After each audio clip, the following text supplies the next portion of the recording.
Ladies and gentlemen, welcome to It's Rainmaking Time. This is Kim Greenhouse. It gives me great pleasure to welcome Michael Baigent. He is the co-author of the blockbuster book Holy Blood, Holy Grail. He is the author of The Jesus Papers, exposing the greatest cover-up in history. He has also written The Messianic Legacy, The Dead Sea Scrolls Deception, The Temple and the Lodge, Secret Germany, The Elixir and the Stone. It goes on, ladies and gentlemen. But today we're going to tackle a very complex and delicate subject, and that is the real question of Jesus Christ, of Christianity, of Judaism, and some of the research and discoveries that Michael has made and put together into a synthesis of maybe a new story about religion and spirituality. Ladies and gentlemen, welcome Michael Baigent to It's Rainmaking Time. Good afternoon. Good afternoon, Kim. Well, the first thing I want to say after reading your book is that if we were alive at the time of the Inquisition, you would be burned at the stake, correct? Well, I hope so. I mean, if I wasn't, then I would have failed. I've gone for it because my underlying argument, I suppose, is that what we believe is rather important, because what we believe affects how we act. And if we have crazy beliefs, it'll make us do crazy things and cause crazy political outcomes, crazy social outcomes.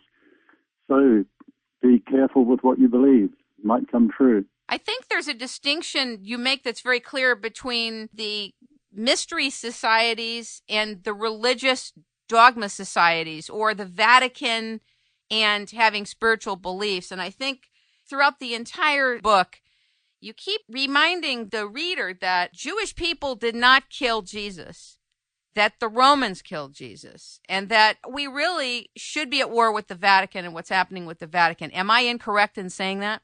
Well, no, not really. I mean, what happened with the Vatican was that they took over what was a much broader, widely based movement. I mean, for example, most of the texts which later became part of the New Testament were just a selection of equally valid texts available in the 2nd century AD.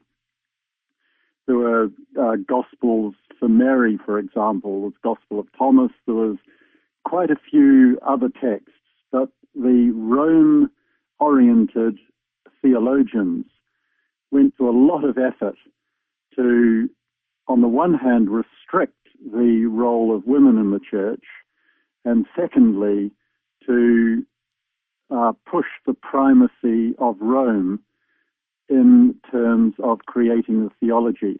You see, originally, Rome wasn't primal. You had the theological schools in Rome, in Alexandria, in Antioch, Constantinople. They were all equal. They were all slightly different. But Rome decided it wanted to rule, and it went out of its way to do it. And that's why now we have a situation where there's these arguments all through Christendom about, for example, the role of women in the church. Can women be bishops? Can women be priests?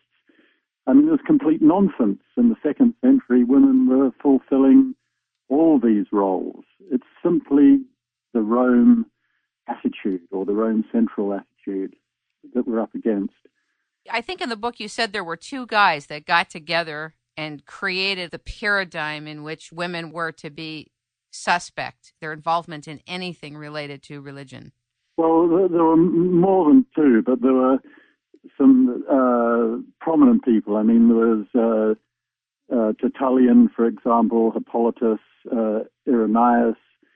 These were mid to late 2nd century AD pro-Rome theologians, and they obviously hated women. There's no question. If you actually read what they wrote, these people are misogynist to the extreme, and they won out. They produced what then became the orthodoxy. And you see, one of the great lies that has been perpetrated is that the church has been guided by God, that through this morass or this range of materials, the materials which won out through the efforts of these particular theologians, that they won out because God was behind it. Therefore, it gives a divine sanction to this particular perspective, which is complete and utter nonsense. I mean, we have to just realize the spin which has been placed upon these original texts is horrendous and wide-ranging and comprehensive. And this is one of the things I go through in my book, particularly the Jesus Papers. I go through the spin because most of us don't realize how much of it there is, frankly. I am not a theologian. I am not an expert or well-read in the Old or the New Testament. And so I'm not really in a perspective with grounded facts about what is said and what the current spin is. But I have a question about Constantine. Do you agree that Constantine did change a lot of the Bible as we know it? That he changed a lot? That he changed it. In other words, it was translated different than either Aramaic or in Hebrew.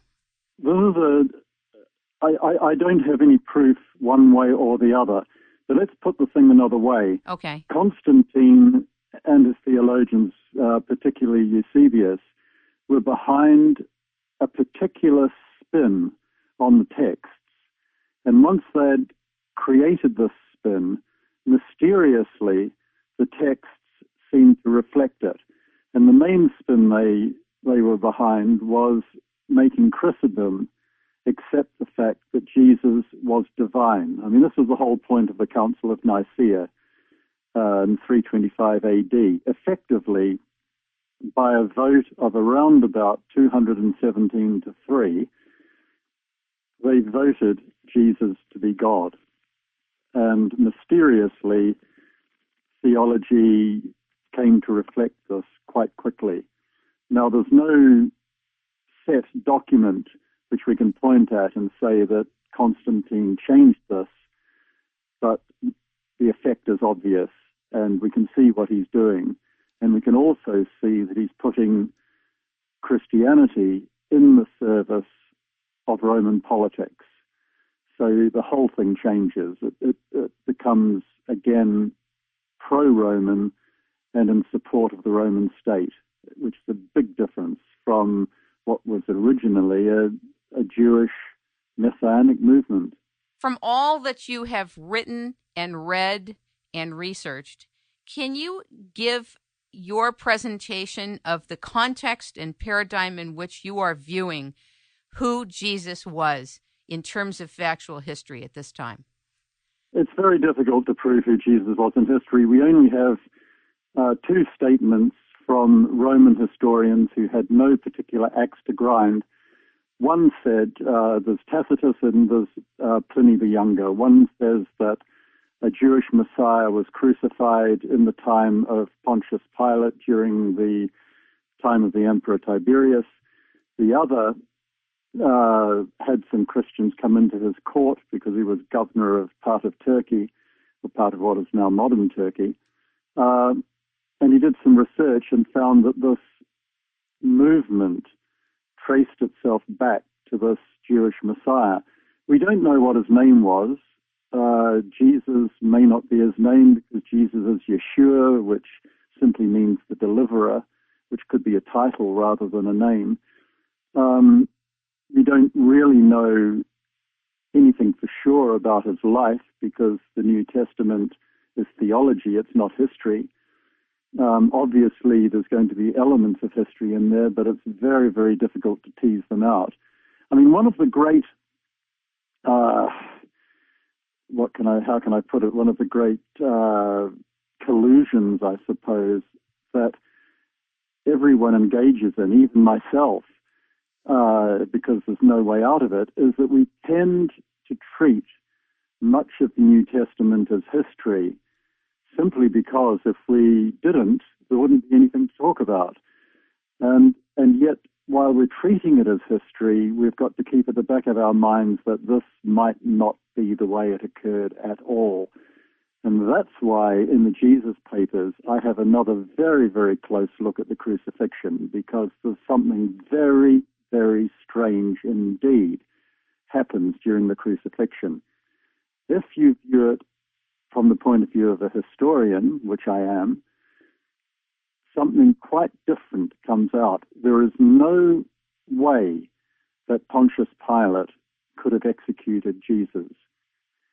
There's no way he could have allowed him to be executed, because Pontius Pilate was the Roman governor, named prefect, of Judea. He only had two tasks. One was to make sure there was peace in the country, and secondly, to make sure that the Jews paid their taxes back to Rome. Rome didn't care about anything else. And yet you had this Jewish Messiah who was standing up and saying, according to the New Testament, pay the taxes.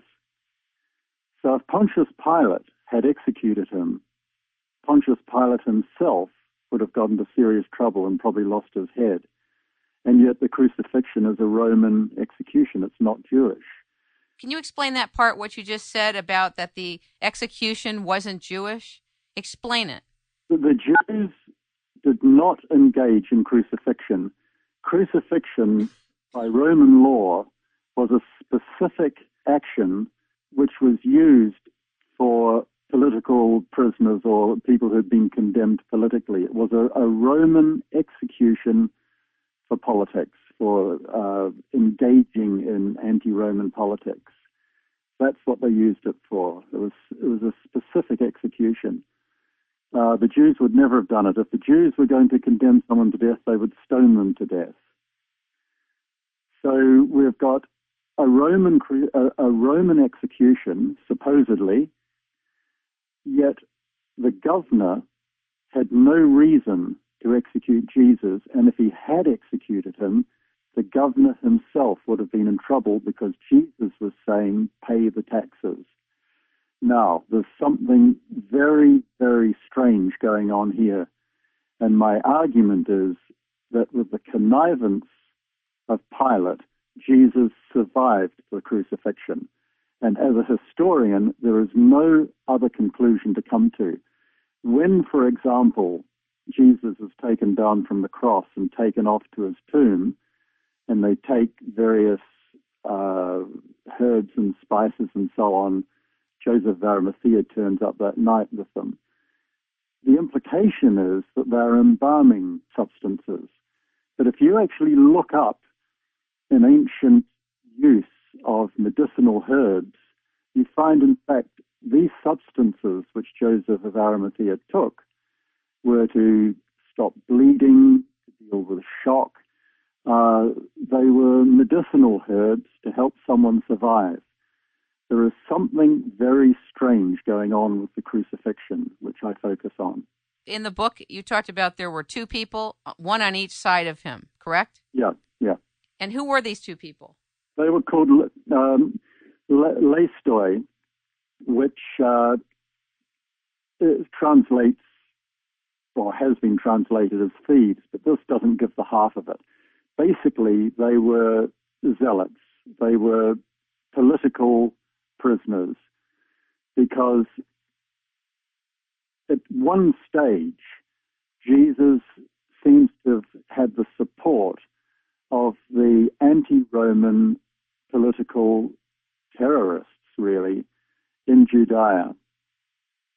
But by saying pay the taxes, he broke with this putative support, and they clearly turned on him. But the Romans understood it, and by crucifying two other political prisoners along with Jesus, they made that point very strongly. What is this telling us? That he was substituted or rescued? And if so, where does it go from there? He was rescued, he survived, and he only had one place to go after that, because he couldn't go north, he couldn't go west, he couldn't go east, he could only go south, down to Egypt. Now, curiously, a little known fact, but it's perfectly true, is that there was a functioning Jewish temple in the Delta in Egypt from about 170 BC right through to about 74 or 75 AD. And this temple may well have been a more legitimate temple in terms of the priestly line serving it. Are you talking about the Mound of Judea? Well, it's now called the Mound of Judea. It's right underneath there. No one's excavating it because it's too politically contentious to excavate. The only archaeologist who's ever had a poke around it was Flinders Petrie around the early 1900s. But no one has touched it ever since. And the suburbs of a nearby town are gradually encroaching on the area and very soon will simply cover it and it'll be lost forever. You see, what happened was around 170 BC, the Syrian king invaded Palestine and the high priest Onias fled into exile while the temple was being looted. And Onias was a friend of the pharaoh in Egypt, Ptolemy VII. And he asked Ptolemy whether he could have an old, disused temple, which he could create into a Jewish temple. And Ptolemy gave him an old temple of Bubastis in the Delta, and the main road leading from Heliopolis, in fact, through to Palestine. I mean, Heliopolis is now where Cairo Airport is. And they converted this old temple into a Jewish temple, and it functioned as a Jewish temple for about 200 years.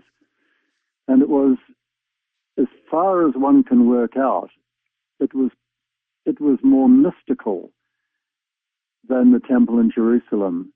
And my argument is that this is the place where Jesus learned his trade, his mysticism, his messianic attitudes.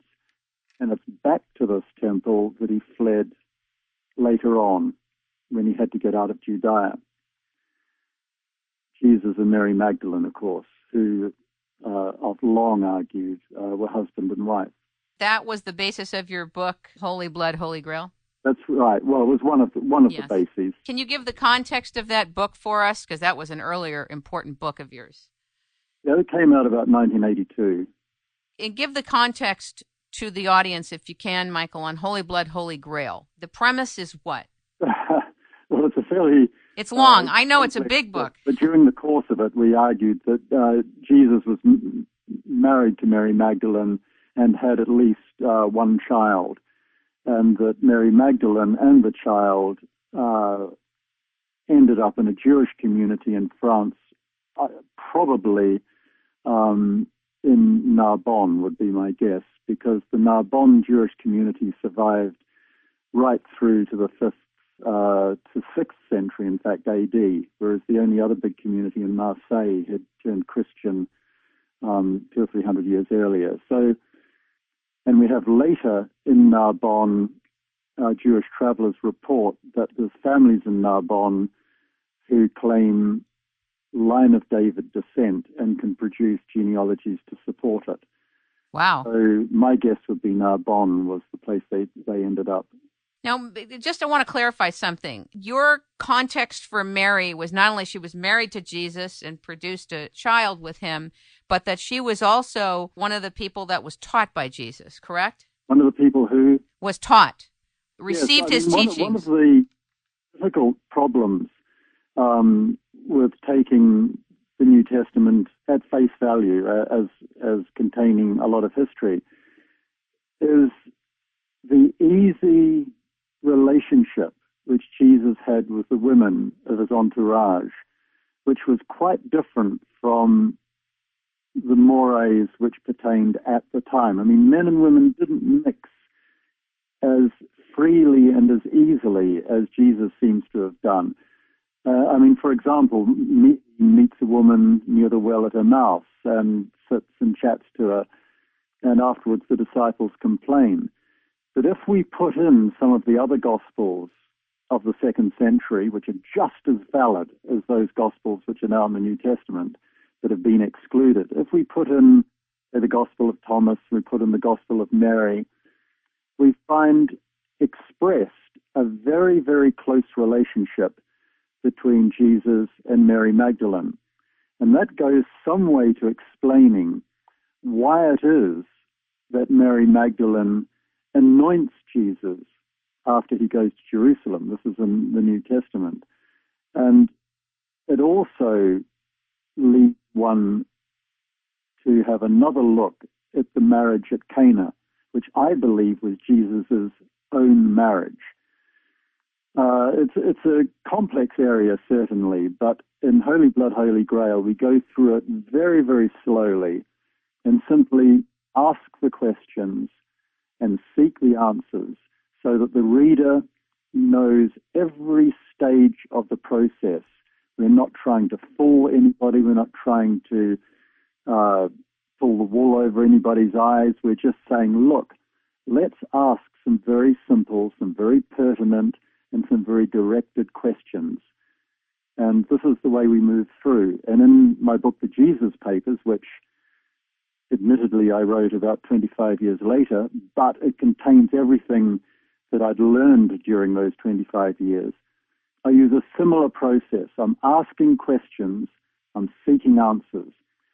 You see, when you're confronted by a belief system, the first thing you need to be able to do is retain the independence to question that system, to ask questions of why, how, what does it mean, is this right, should I believe this? We have to keep asking questions, and this is one of the things which I'm pushing in the Jesus Papers, because blind belief ends up basically with a kind of fascism. That is what's taught, though, in the New Testament is faith, trust in things unseen.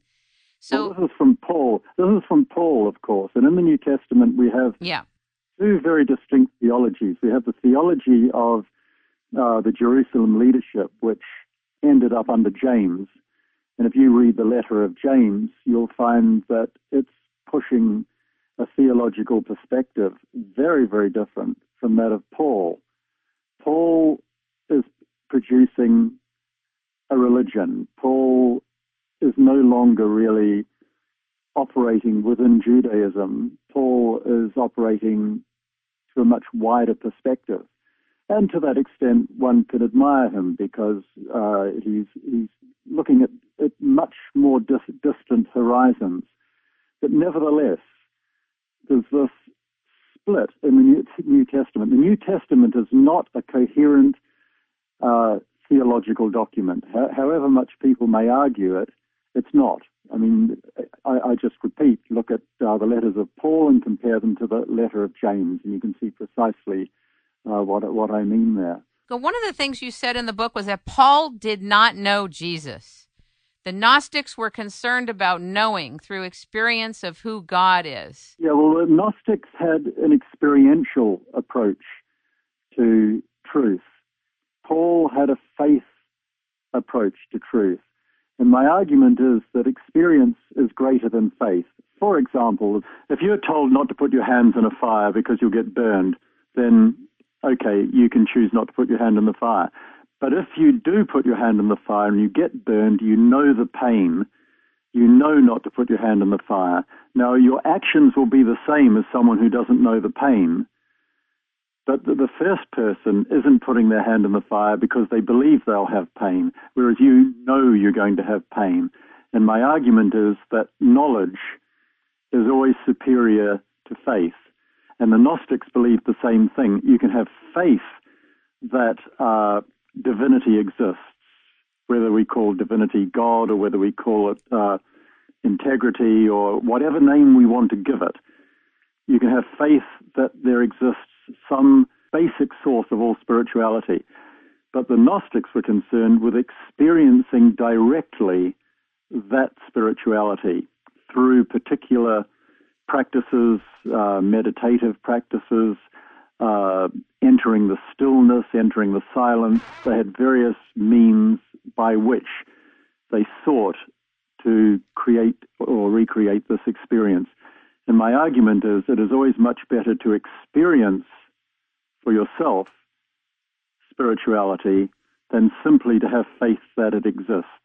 I mean, faith that it exists is obviously a stepping stone in the right direction, but there's further to go. It sounds like what would be underneath that declaration is some type of initiatory-based experience that you've been through.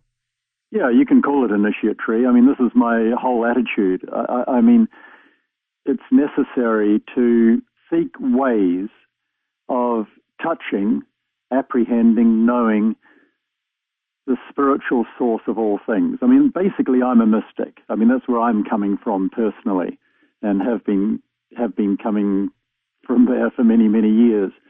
And I think that that's why I can't throw my lot in with any one religion, because spirituality exists, that's not in doubt, and it expresses itself in many different ways, but it doesn't make one way necessarily better than another way. There's many routes to the top of the mountain, as they say. But if you don't know, or if you've not experienced that source of spirituality, the danger is that you'll get locked into a particular belief system and think that that is the only way to the top of the mountain, and that every other path is a wrong path. And this is where you get people who argue over the name of God. Is it Allah? Is it God? Is it Jehovah? I mean, there is nothing more pointless. It's like arguing over the name of snow or the name of water, or it is so stupid and so pointless, and yet so many people do it. And this is the problem, of course, with the fundamentalist approach to religion. Now, I know the word fundamentalist in the United States has various nuances which it doesn't have here in Europe, but if I can just use it in its basic form, this restriction of belief to one particular path, to me, is one of the greatest dangers we face as human beings, frankly. How have you been attacked for what you've written and what you've said? I'm sure everything, but what is I've been attacked about everything, and I've been attacked in every way you can imagine, apart from being shot, because I'm still here talking to you. But people have been aware of the dangers. I've given lectures with undercover policemen sitting around the first row because they were worried about things. I've received hate mail by the bucket load. I've been told I'm working for the Antichrist. I've been ridiculed. I've been criticized. I've been hauled onto television programs with academics who oppose my position, who have tried to argue me down unsuccessfully. I've had arguments with priests on television, radio, in print. I mean, the thing is, when you challenge belief systems, you're challenging not just something which is held intellectually, but something which is held emotionally. Totally. And when people have an emotional attachment to something, you can't discuss it rationally. You can't sit down and have an interesting debate on the subject, because it very quickly becomes angry. And I mean, even with highly intellectual Catholic professors, who one would assume would manage to keep things on an intellectual basis, they too have become so angry that on occasion they can't even say goodbye to me at the end of the program. I'm sure you understand why, right? Because Of course you're I understand basically why. pulling the rug out on their relationship with a savior, a being that you're basically announcing isn't who we thought he was. And it's hard. It's hard. No, I know precisely why. But there's nothing I can do, because were I not to do that, I'd be living a lie, and that's worse. You've done a lot of traveling, a lot of cave exploration. I read about your explorations in Italy with Robert Temple. Yep. And I was wondering why you mentioned that in the Jesus Papers book. There was a reason you mentioned it, but I couldn't put it together. Well, the reason that particular underground temple was a temple, as far as we could tell. I mean, we haven't excavated it yet, though we have now raised the money to do it.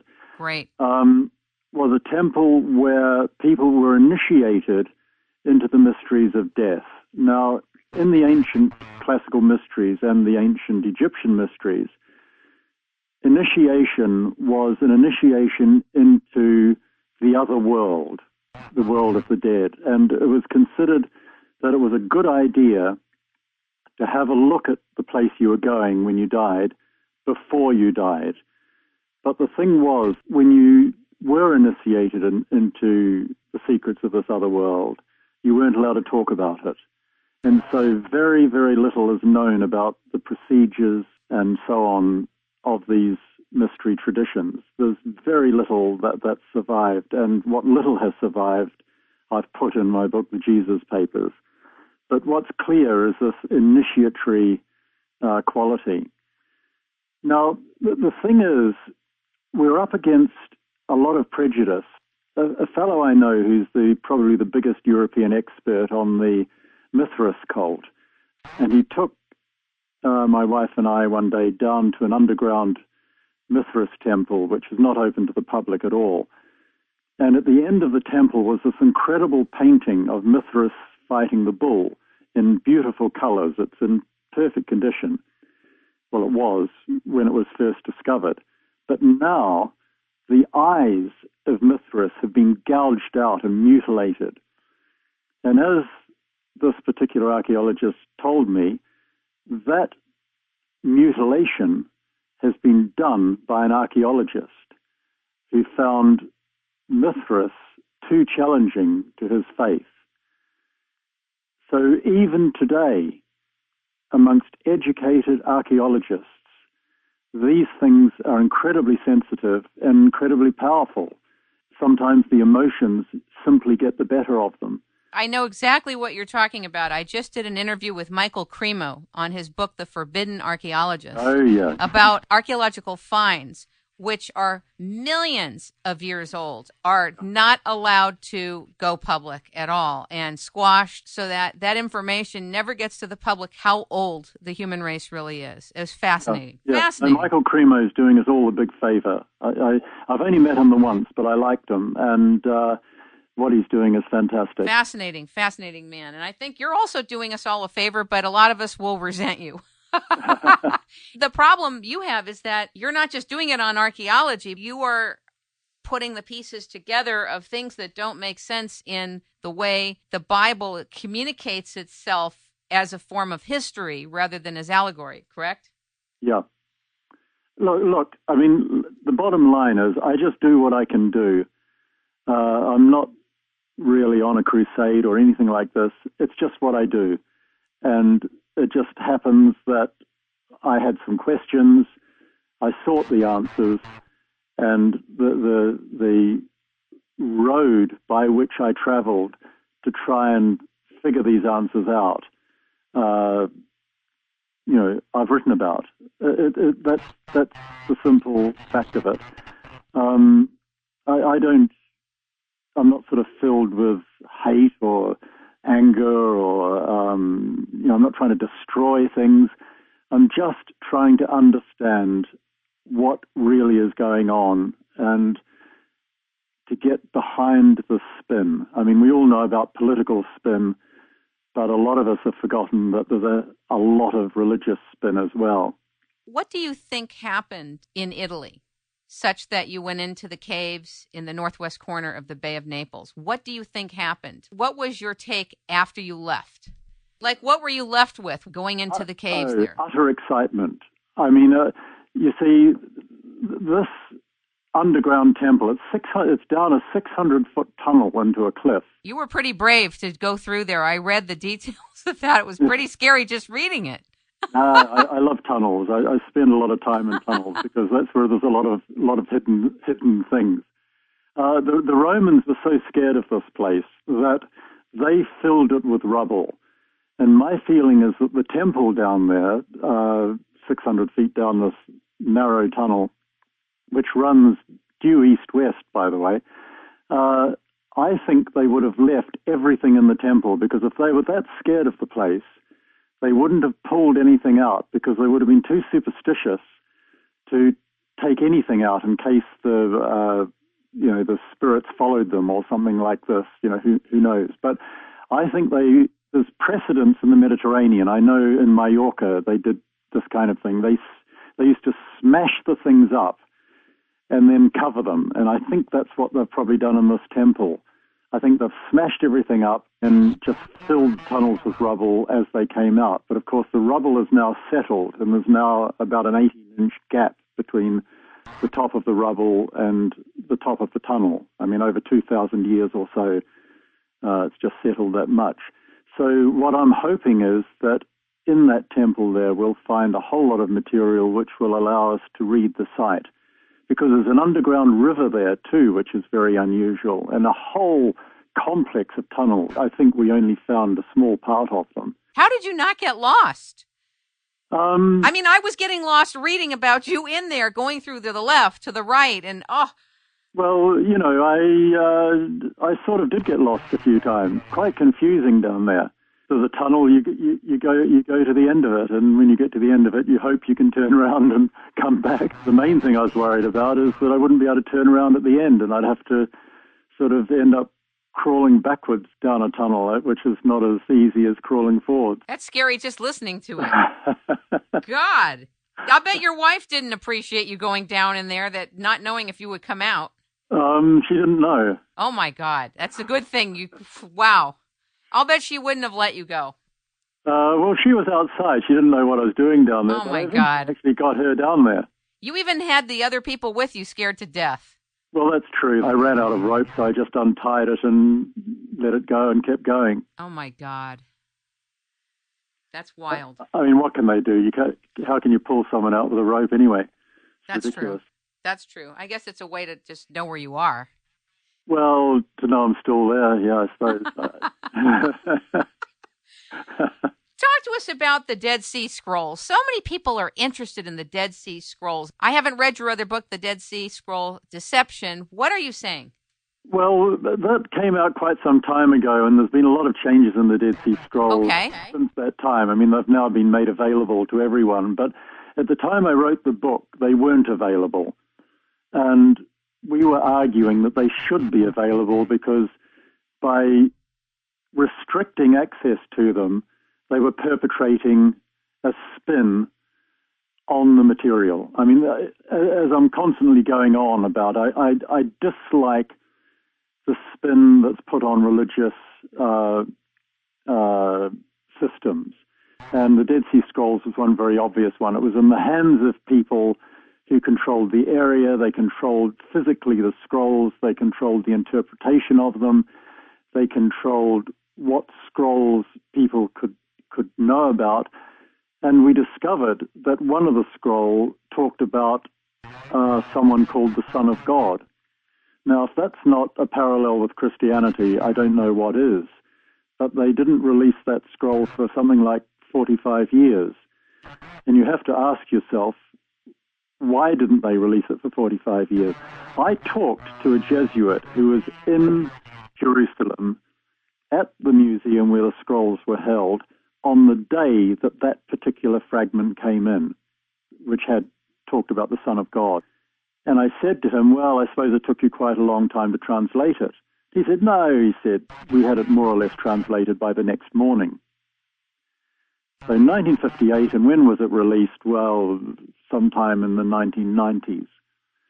Now, you tell me, I mean, is that a mark of true scholarship or a reluctance to let something out? Definitely fear of some other interpretation coming. That's what the Dead Sea Scrolls deception is about. The deception, probably not the best word we could have chosen, but these days we'd use the word spin. But of course, back in the early 90s,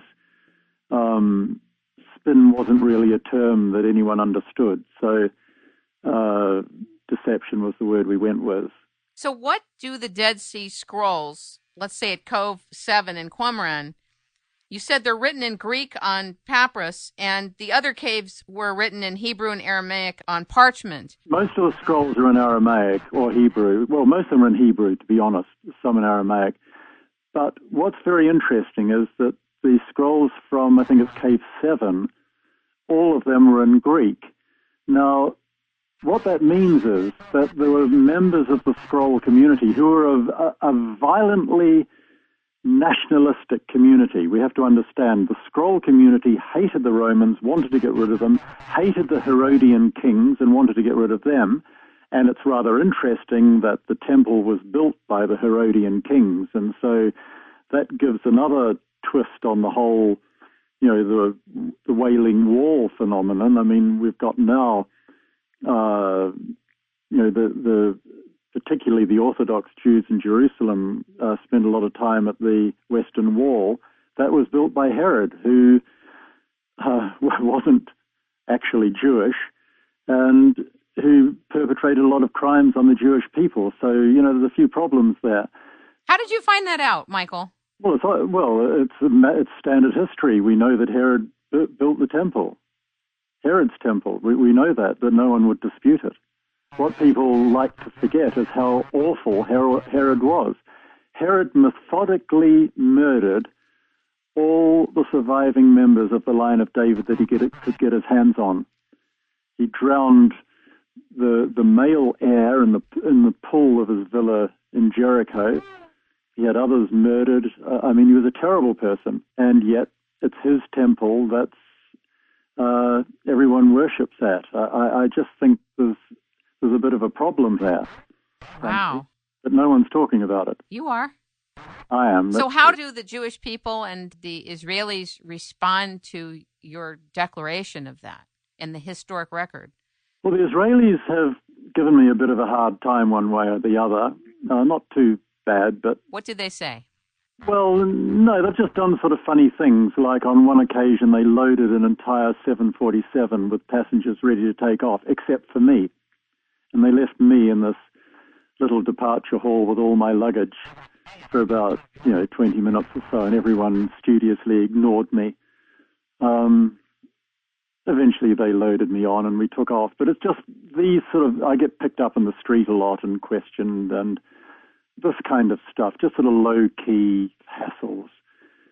The problem is that I've written about the relationship between the fundamentalist Christians in the United States and the right-wing Israeli politicians. You see, the right-wing Israeli politicians are quite happy to accept all this money and support from the fundamentalist Christians who believe that there's certain signs before Jesus comes back, and that is, the formation of the State of Israel, which has happened, the taking of Jerusalem, which has happened, and the third thing is the rebuilding of the temple, which hasn't yet happened, but they're keen that it should occur. But of course, if you ask any fundamentalist Christian what will happen then, Jesus will come back and will convert all the Jews to Christianity. Now, the Jewish authorities, of course, when you ask them that, they don't really want to talk about it. Do you mean the Jewish authorities or the Israeli authorities? And they're not necessarily the same. They're not necessarily the same, but both of them have pretty much the same attitude. Okay. They're quite happy to accept the money and the political support, but they don't really want to explore the implications of the belief systems, which, as I've said, is that Jesus is going to come back and convert the Jews to Christianity. So there's a problem there too, which no one likes to talk about too much, but which I talk about. In fact, my last book, Racing Towards Armageddon, I talk about it quite extensively because that's what that book is concerned about, these kind of problems. What do you think about Mordecai Gihon? Well, I don't know. You mean the expert on Bar Kokhba? Or yes, the expert on Bar Kokhba. Yeah, he's a really, really good man. I was going to do a book with him, in fact. I never did. I would still like to. I think Bar Kokhba is one of the most fascinating characters in Jewish history. Can you talk about him? Yeah, Bar Kokhba emerged around very early 2nd century. And he obviously had spent some time or had served in the Roman army because he knew Roman army tactics.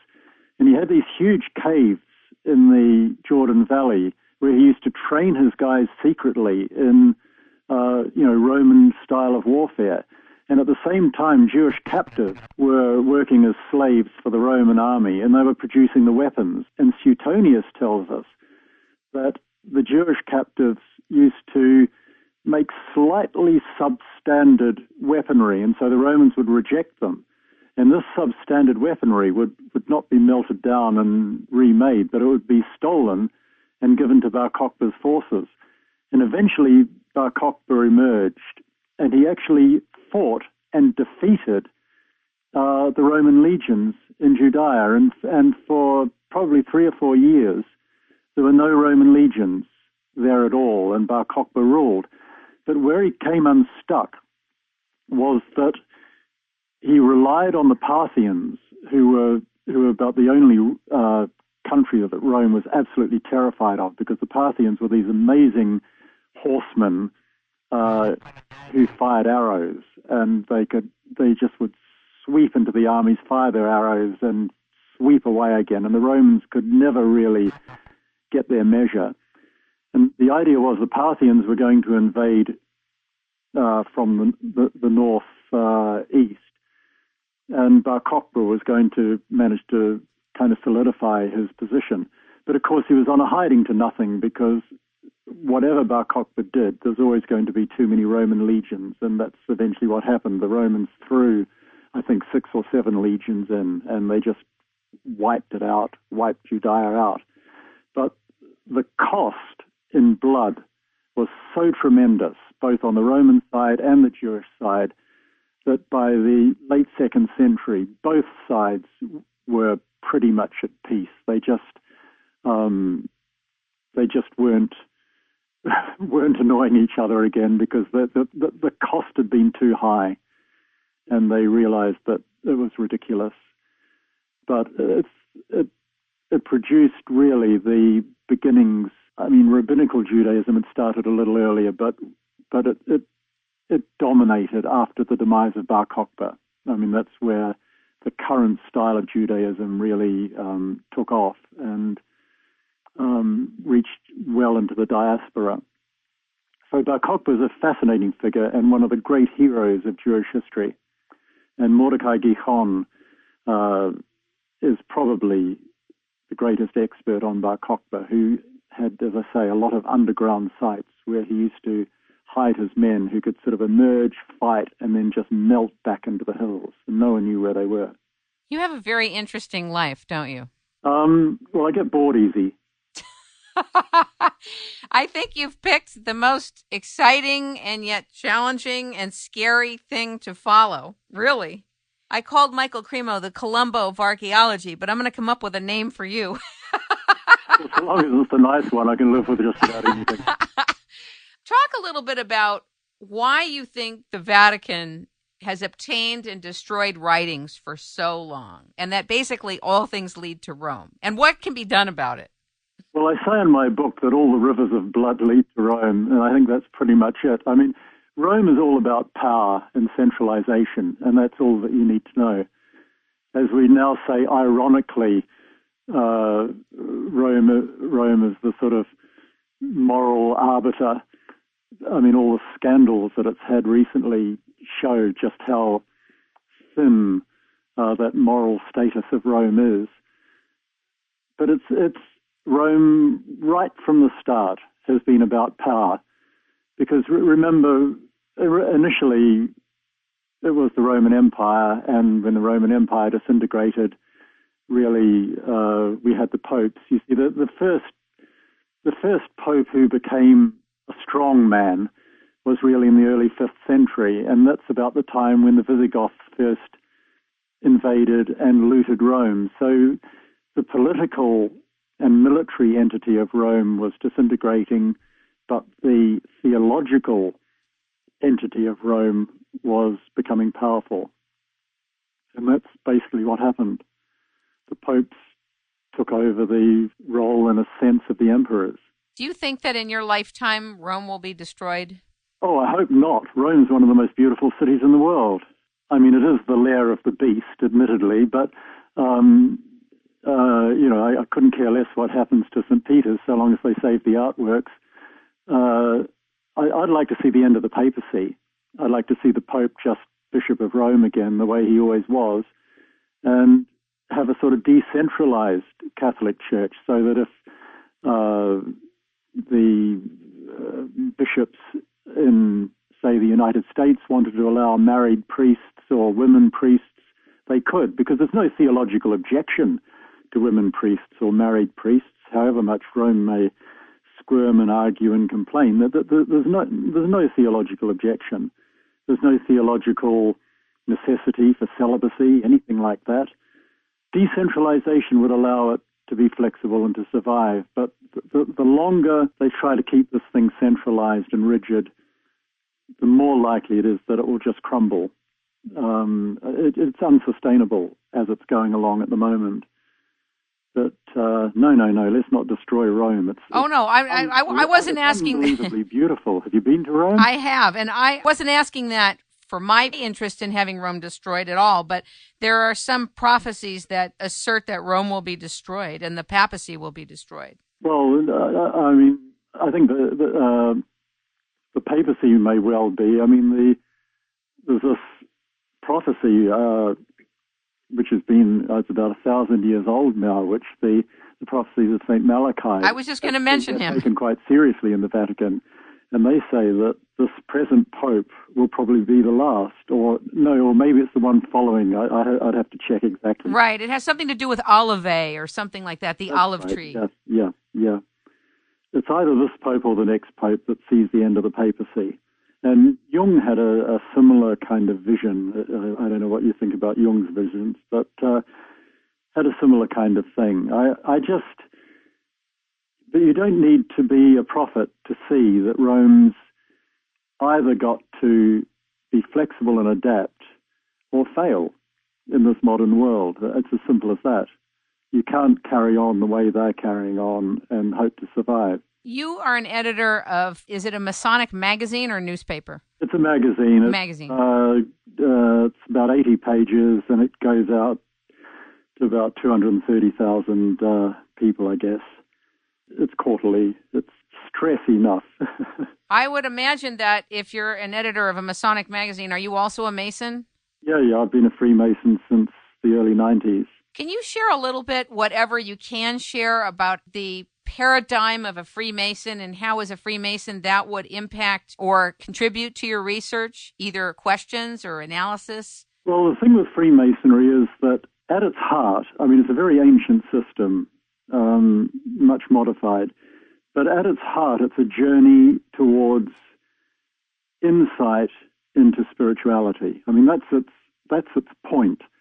Unfortunately, the majority of Freemasons don't understand that, and they see it as a kind of dining club or social club or something of the sort. So with the magazine, while it's basically there with articles about Freemasons who do this or that, what I try to do in every issue is to have something which pushes the buttons of spirituality and the spirituality contained within the journey of Freemasonry, because if that's ever lost, then Freemasonry is finished. But as an ecumenical system, because you're not allowed to talk about politics or religion in Freemasonry, and you can be of any religious or any political persuasion and join, I think it's valuable, because in this modern world we're getting more and more isolated in a sectarian manner and in a political manner. Look at the disputes between politics in all our countries, how heated these arguments get, or look at the bitter disputes between religions that are occurring, whereas in Freemasonry there's none of that. Everyone's there in pursuit of spiritual insight. Now, it's not a particularly focused system, and it's had a lot of manipulation by people who didn't really understand what they were doing. But at its heart, it's good, I think, and I think it's a force for good, and it's a force for morality, it's a force for dealing honestly with people. And why I like it is because most of the people in Freemasonry that I meet are of a similar persuasion.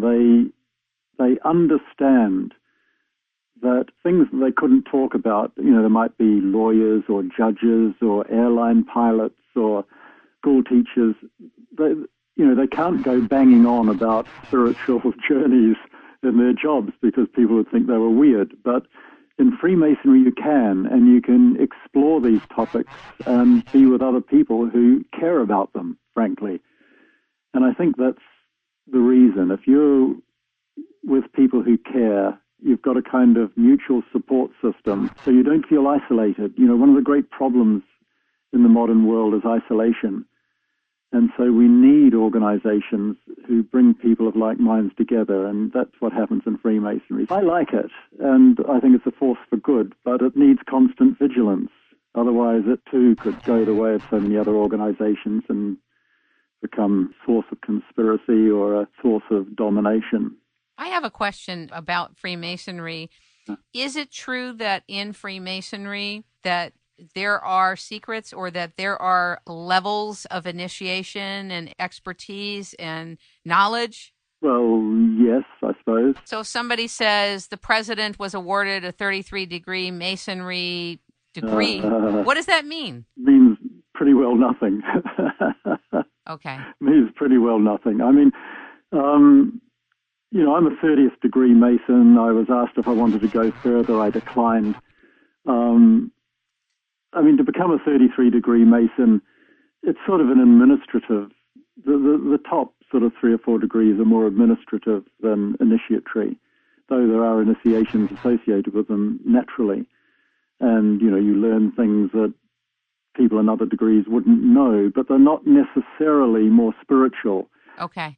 All you need, just the basic 3 degrees of basic Freemasonry have all the secrets and insights that you would ever need, frankly.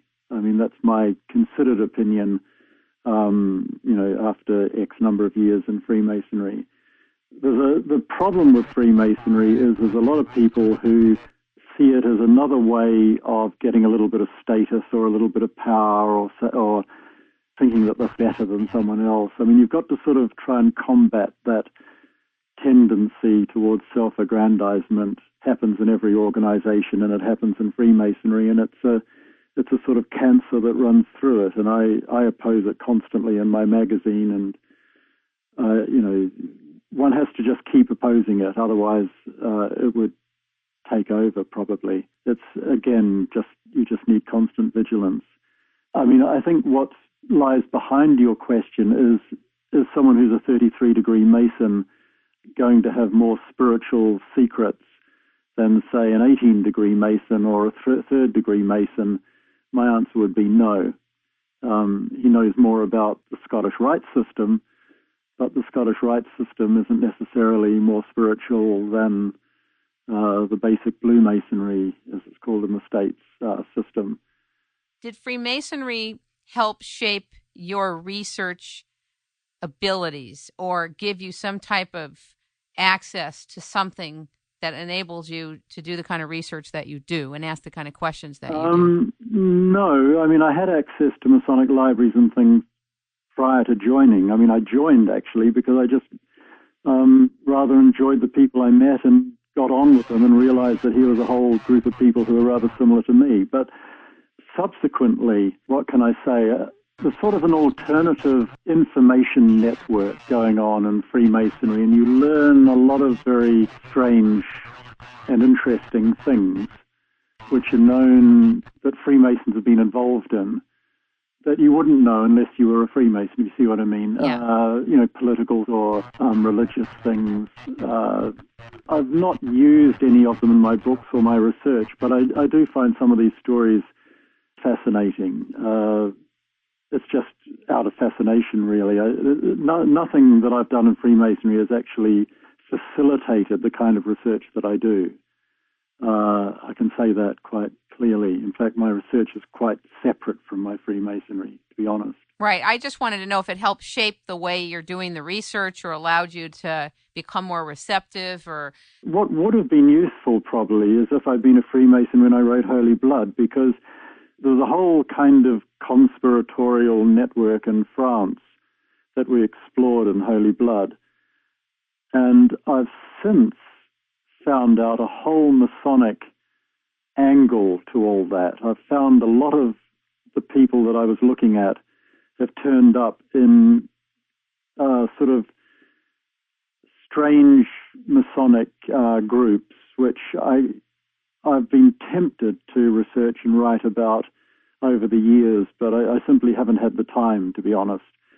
That would have been useful because we could have fleshed that book out a bit more along those lines, and we also found out a lot more about the esoteric and secret connections of people like Debussy and a lot of the writers and artists who were around him. And Debussy was in this group called the Prière de Sion.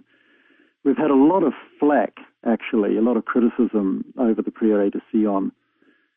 People say it's fraudulent and it's all made up and the rest of it. But actually, were I to write that book now, I could nail a lot of this stuff down a lot more firmly, simply as a result of what I've learned through Freemasonry. But, it's not worth redoing the whole book on that account. It could be a compendium, right? Or an edition. Yeah, could do, or put it on the net or something. It could do. It would take a bit of work. That's the only thing, a bit of time. But yeah, there is stuff out there that nails these things down. But see, quite a lot of academics now are working in that area. I mean, there's a woman doing a PhD in Holland at this very moment on the esoteric connections of a lot of these people that we talked about in Holy Blood, plus a whole lot of others like Picasso and people like that. I mean, the artistic world in Europe in the late 1800s, early 1900s was very esoterically minded. I mean, that's the point. And they belonged to all kinds of different orders, some Masonic, some non-Masonic, but kept close links with Freemasonry, like the Martinists and so on. Were women invited into Freemasonry, or is it just happening now? No, there's been women's Freemasonry since the late 19th century. Really? There's two orders of women's Freemasonry and one order of mixed Freemasonry, that is with men and women. Over the last probably 15 years or so, male sort of Freemasonry has become much friendlier towards female Freemasonry, and in fact, in various parts of England, the women use the men's Masonic temples and so on to meet in. So, and also, of course, a lot of Freemasons' wives are members of women's Freemasonry lodges. There's a lot of sort of family membership. Both men and women are both Freemasons. I think that's probably the same in the States. I've never known any women that were Freemasons, but I have met a few men who were. I just didn't know. I wanted to find out. Yeah, no, there's certainly women's Freemasonry.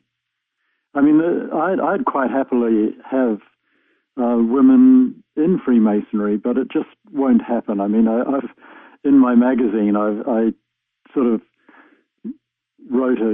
had someone write a short article on the possibility just to see what would happen, and I got lorry loads of letters complaining about it.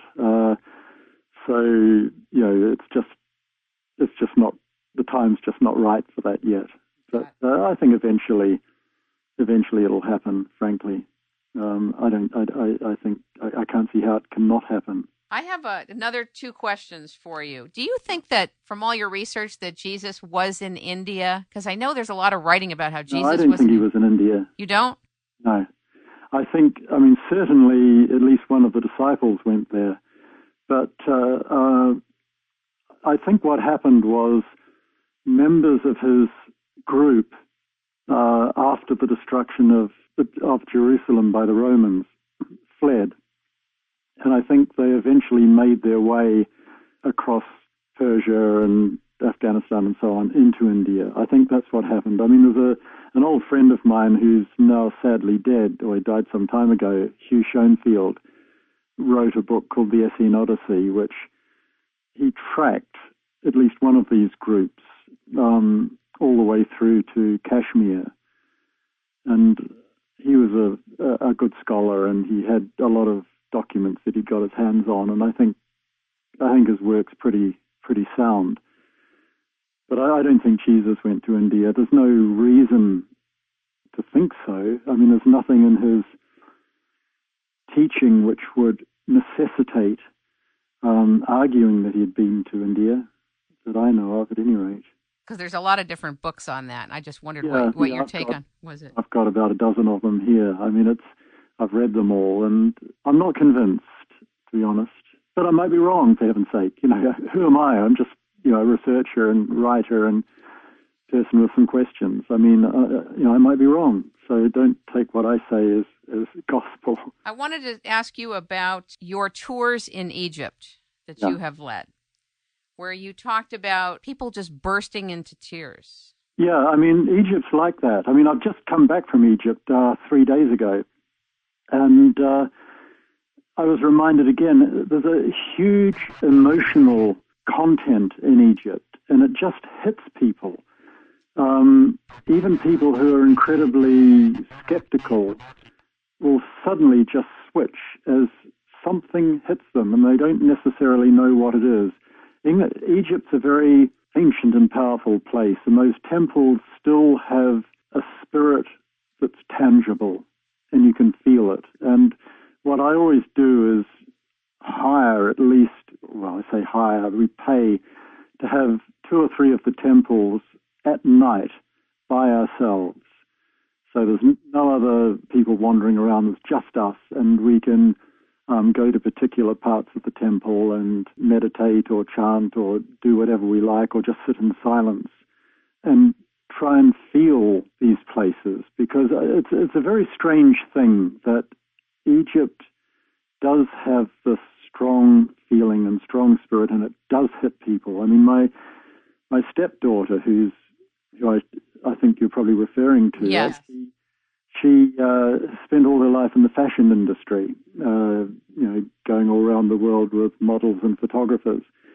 And I took her to Egypt on one occasion, and just going into the Valley of the Kings, she suddenly looked at it and just said, "I remember this," and burst into tears. I mean, it was the most unlikely thing that I would have ever expected. It just hit her. And there was another chap I remember who, he liked the pyramids, but he wasn't that impressed with a lot of what he was seeing until we went to a place called Abydos. And he just lost it. He was just wandering round and round this place called the Assyrian, which is out the back of a temple built to Seti I, just saying, mumbling to himself, "This is the real thing. This is the real thing." And he completely had gone. It affects people like that. It's very interesting. And, you know, it doesn't have to be as dramatic as that, but you often see people just walking by themselves through some of these temples, which are, some of them are incredibly well preserved, by the way, just in a kind of trance-like state. It's quite extraordinary. I love the place. And I want to go now. Now you made me want to go. You must go. I really have to go. Don't go on, you know, a standard cheap tourist venture. I mean, seek out one of the special tours where you have sort of private access to some of these places, because if you're with everybody else during the day, it's just shoulder to shoulder mayhem, and you won't feel anything. Michael, is there a lockdown with the knowledge from Egypt? Is there a blockade on what we're allowed to know? There's a blockage on what we're allowed to know about everything, not just Egypt. I mean, what happens is that we've got particular people have particular perspectives on places, and they have got themselves into positions of power where they can give the permits, or they control the interpretation. And, you know, if you go against them, you don't get any publicity, you don't get any permits to dig, you don't get any support. And this is the way that it works. Or you get destroyed. I mean, I know various people who have had a terrible time because what they have to say runs completely counter to the prevailing paradigm. I know 2 people, in fact, who have had their PhDs refused because they ran against the prevailing paradigm. One of them went and did a PhD elsewhere and got it, and is now one of the major figures in his field. The other took it to court, and the sort of academic court that judged it said, yes, of course he should have his PhD, but it's actually down to the tutor at that particular university, and that tutor absolutely refused to give it to him because of what he'd written. So that's the way it works, and I'm sure Michael Cremo has case after case after case of people in this position. There's a lot of sort of B-grade scholars who are more interested in administrative control and power than anything else. I mean, for example, the guy who's the current head of the antiquities department in Israel once physically attacked me, punched me on the sofa of my own home after I'd driven him from Oxford to my home where he was staying the night, given him a good meal, and I was driving him to the airport the next day. He physically attacked me in my living room because of some grudge he had or other. And then I got a series of letters from him threatening to take me to court and so on. This man is now the head of the antiquities department in Israel, a guy called Yossi Patrick. And I don't care who knows this, because it's true. And yet this is the sort of guy who monitors what's going on, who gives the permits. Now, do you think I'd ever get a permit to do something in Israel? I think it's most unlikely. You do get permits in Egypt, right? Well, I go along with other people because I'm not an archaeologist. My postgraduate work is all on symbolism. My master's degree is actually in Renaissance symbolism, but it was Hermetic symbolism, and of course Hermetic symbolism comes directly from Egypt. So what I'm interested in, and the sort of talks I give to groups in Egypt, are on how the Egyptian symbolism particularly was transmuted and picked up in the Renaissance and used by the Renaissance painters and sculptors and writers. And that's my interest. So I'm not concerned with physically digging the stuff up. I'm concerned with interpreting what emerges, if you see what I mean. I do. I actually do. How is your work dovetailed into Robert Temple's work? I know you're both friends, but what is the interchange that's exciting to you regarding Robert Temple's work and your work? Well, I love Robert's work because he's such a maverick, and he's not scared of anybody. He's one of the finest scholars that I've ever met. I mean, he's absolutely methodical and nitpicking, and has a memory that I could only dream of. I mean, he reads a book and he remembers pretty much every page where everything is. He doesn't have to take notes. He knows where it all is if he has to retrieve it. But he's made a lot of enemies, and he's constantly having to battle against this. And I like that too, because I like the fact that he's got the courage and the strength to keep battling. I like people like that. I think it takes people like that to move things ahead. Otherwise, we'd just all collapse in a kind of sleepy, dreary uniformity. Again, this is Michael Cremo's area. I mean, it's just, you have to keep pushing. It's definitely a very exciting route of understanding our past, who we are, and what actually has happened. Fascinating. Yeah, it's absolutely exciting, and I'm driven by the excitement of it. When I'm researching, I'm sort of bubbling with excitement at what I might find and the implications of what I might find, because I know that when I'm looking at stuff, I will find things, because I've never not found things. It's all there. It's just being able to bring an independent and unbiased perspective to the data. And that's actually surprisingly difficult. And probably very rare. Probably. I mean, a lot of people lack courage, I suppose I could say. I mean, maybe that sounds a bit arrogant. No, it's true. It's definitely true, because people are concerned about their jobs, their status, their ability to continue working. You know, the loss of a paycheck has more power over most people than a lot of things. Yeah, it's true. Look at what happened in climatology. A lot of these scientists all over the world are scared to stand up and explain the data, not the story, but the data, because they'll lose their positions. It's terrible. Yeah, that's true. And their grants. Yeah, that's perfectly true. It is a big thing that, you know, that's why I admire people who go against it, and Robert Temple is one of them. Do you miss Richard Lay? I do, terribly. Yeah, I mean, we used to... We talked almost every day. We sort of, how we put things together when I was doing projects with him, we used to have sort of brainstorming sessions constantly, and he and I were very different personalities, but we were both coming from the same place, and we both had, you know, similar kind of knowledge of things, and I used to love these brainstorming sessions and the way we put things together. So, yeah, it's a great loss. He seemed to have passed on young. I mean, he wasn't an old guy. No, I think he was 62. That's not old. No. In today's terms, that's not old. No, he wasn't well. Okay. Truth of it, and he really needed to get into hospital and be sorted out. And had he done so, I don't think he would have died. But because of this case, you know, involving Dan Brown and the rest of it, it just, you know, that took over our lives for a couple of years. And I think that basically did for him, frankly. Since you've mentioned it, and I didn't know whether to mention it or not, I just wondered if you could just explain what you just said. You went to court for several years and were in a lawsuit. Well, the thing, yeah, I mean, there's not much to say, really. I mean, you know, what does a writer or a filmmaker or an artist own?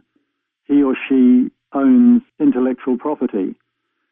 And we felt, and I think correctly, that Dan Brown had stolen our intellectual property because he was claiming, I mean, by British law, if you used someone else's research for commercial gain, and you used their research so that you didn't have to do your own, then that was a violation of intellectual property. And, you know, it was obvious that that's what he had done with the Da Vinci Code. And so, I mean, we never wanted to go to court. We just wanted recognition of this fact that actually we had done the research. But the publishers played hardball, and they refused to even talk to us for about 3 months. And I think they really wanted the court case. I think they probably wanted the publicity. I don't know.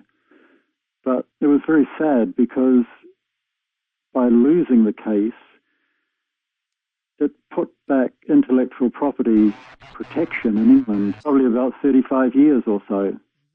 You know, I mean, the funny thing, the ironic thing is, the judge argued that he won the case because what we had written was history, and there was no copyright on history, where it was quite clear in Holy Blood. We specifically said this is a hypothesis, and a hypothesis is intellectual property. It has copyright protection. Yes. So what they've done is said that the whole story of Jesus marrying Mary Magdalene and having a child and coming to France is true, because they've said it's standard history, so he didn't steal it. So, ironically, in England at least, by law, Jesus married Mary Magdalene and had a child. Now, were all three of you sued? No, Henry didn't want to be part of it. Okay. So he just gave us best wishes and said he'd just stay out of it. So he didn't really make any comment one way or the other. He just stayed out of it. So Richard and I basically did it. Sometimes you've just got to stand up and be comforted. I agree with you. I agree with you. The price was high, I have to say. The price was very, very high. Indeed. But, you know, you can't let some things just go by. You have to stand up, and that's all there is to it. Whatever happens. Well, I think we all know with court cases that a lot of times the people that are in the right don't always win. Yes. I mean, just because you win a court case doesn't mean that you were right. Yeah, exactly. And so taking it in context. I had one last question for you. I know we spent a lot of time now, and that has to do with during the time of Philo of Alexandria, there was a Jewish community called Therapeutae. Am I pronouncing it? Yeah. Yes, where women were equal and not like the Essenes who excluded women. And I was wondering if you could say something about that particular community. That seemed very interesting in Egypt. Well, the Egyptian Jewish community was very diverse and was very interesting. I think the Therapeutae are one of the more interesting of them, the fact that women played an equal part. And, Philo is a funny guy. He wrote, I've got all Philo's works here, and if you read through them, he doesn't mention once the Jewish temple, which was functioning in the Delta. And that omission is very telling. You need to ask the question, why didn't he mention it? I don't know, but I suspect that in some way it was connected with the Therapeutae, because the Therapeutae were a very mystical group. Their attitude towards the Old Testament was not dogmatic or fundamentalist. They saw it as metaphor. They saw it as a means of a mystical, experiential approach to spiritual knowledge. I mean, I'd hesitate to call them Gnostics, but they were certainly operating in the same general area. I find them a fascinating group, and I wish that perhaps that had more influence on what subsequently became rabbinical Judaism. Did you visit this place in Egypt? It doesn't exist anymore. Do we know where it was?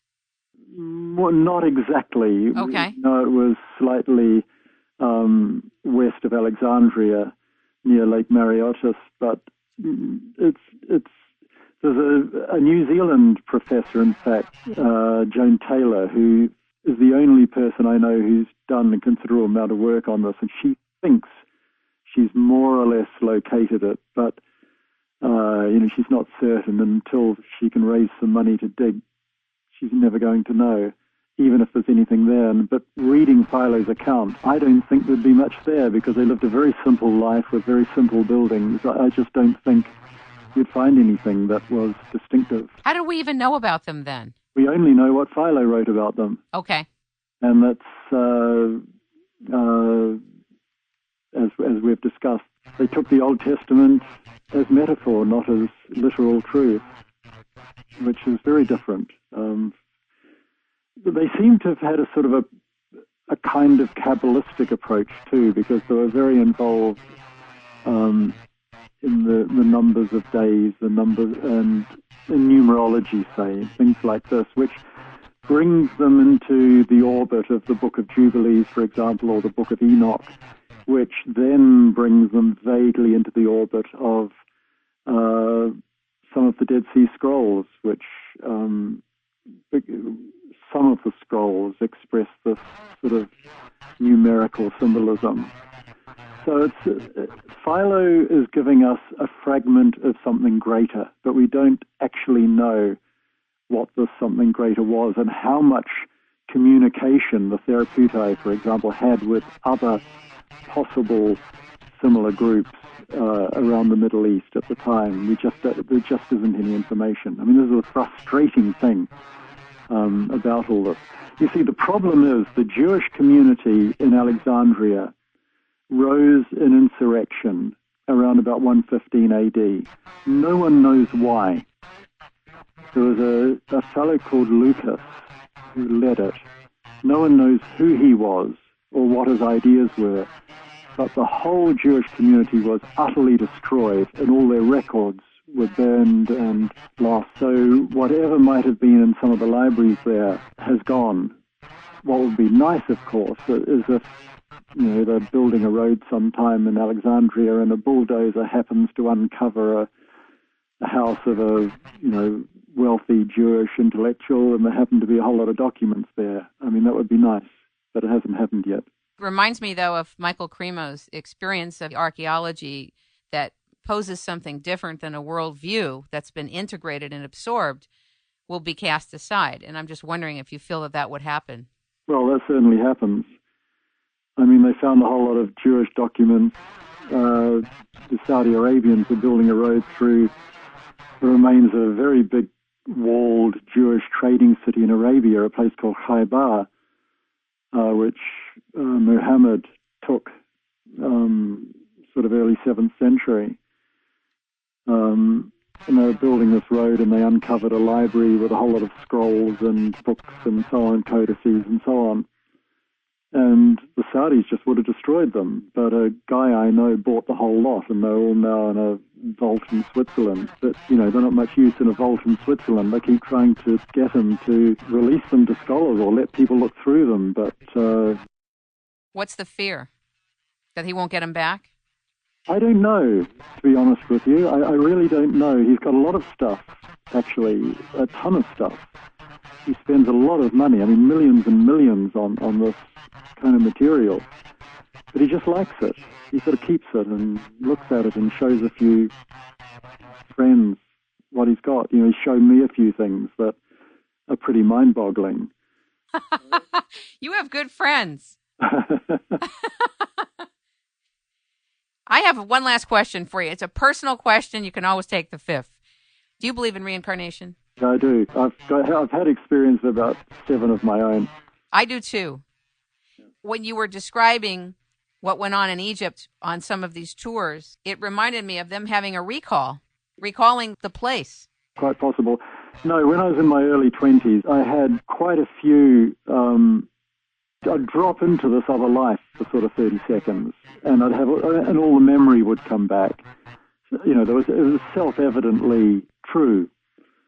But I started sort of investigating them a bit, and then I thought, well, hang on, this is ridiculous, because I've got this life to live, and I've got this life to do things, and if I start getting obsessed with previous ones, it's not going to help. It's crazy. So I figured that the reason why I was dropping into these things was there was something I needed to learn from them. And once I figured that out, and I figured out what I needed to learn from them, I then stopped. And so by sort of my mid-20s, it never happened again, because there was no longer a point. I was getting on with what I had to do now. What's your next project, Michael? I'm having a bit of a break at the moment. I'm not... I've got a few sort of ideas, but I'm not writing any non-fiction at the moment. I just had this idea that I'd like to tell a story. So I'm writing this. I'm about 300 pages or so into a book set in medieval times. It's just a story, nothing more. I'm not trying to win any prizes for literary excellence or anything like this. It's simply a story. I just thought, you know, the true calling of a writer really is to be able to sit down and tell a story to the kids. It just seemed to me that I wanted something simple, because after 12 books in English that are quite complicated, I suddenly had this hankering for simplicity, and this was a way of dealing with it. I don't blame you. I mean, if you took a hiatus on even writing anything, I would understand. You've earned your right to not write. Is there anything else you'd like to share with us today? Oh, a million things, but we don't have time. Well, I thank you so much for being our guest and taking so much time to talk with us and share where you're at and the many things that have happened to you and the many discoveries you've had. I hope that you will join me again at another time, and thank you so much. Anytime you like, Kim. Nice talking to you. Nice talking to you, Michael. Bye-bye. Bye-bye.